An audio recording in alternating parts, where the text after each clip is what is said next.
Hey everyone, Vicky Waco back here again with another You're Not Alone video.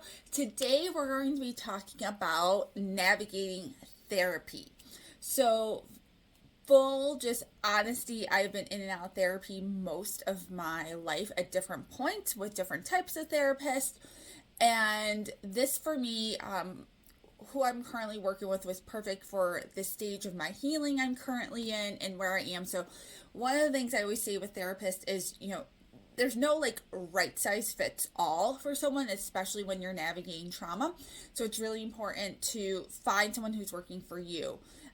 And even at your stage of life, because depending on where you are in your journey, a different type of therapist might be better for you then, if that makes sense.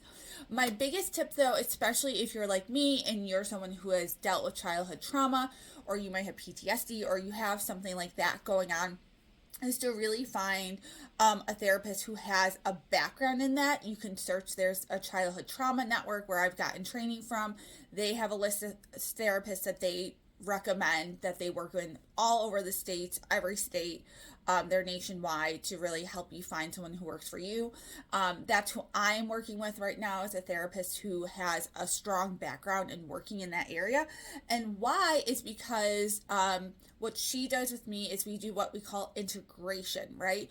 It is reprocessing in a healthy way where things live and at what age things happen to me, and help trying to integrate that all back into myself to realize that I am okay, that you'll hear me say that all the time, recognizing that that was true then, that's not true now, and really trying to help my nervous system to heal. Because the biggest thing for me personally with my trauma is that my nervous system is heightened.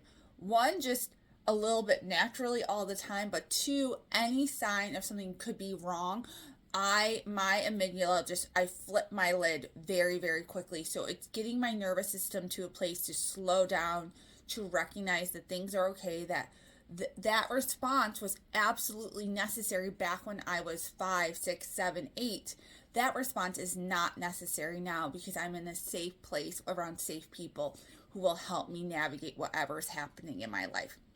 But I encourage you, if you've tried therapy and you felt like it didn't work for you, it could have just been having the wrong therapist. So truly just recognize that this is an ongoing journey, and reach out to different people, find someone who works for you. Also think about, do you prefer a man or a woman?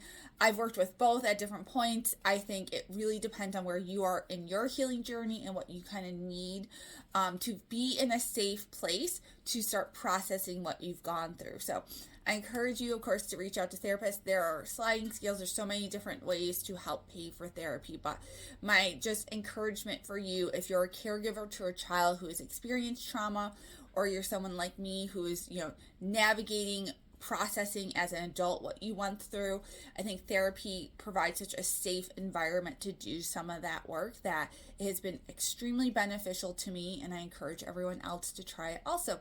So that's just a little bit about navigating therapy. Next week we're going to be talking a little bit more about things you can do at home, some mindfulness and self-care, that some of these tools that my therapist has given me, some tools I figured out on my own that have been helpful for me on my healing journey. So I will see you back next time. If this video was helpful for you, or you think it'd be helpful for a friend, please share it, thumbs up it, like it, comment, do all the things to help get the message out more. But for now, bye, and I'll see y'all next week.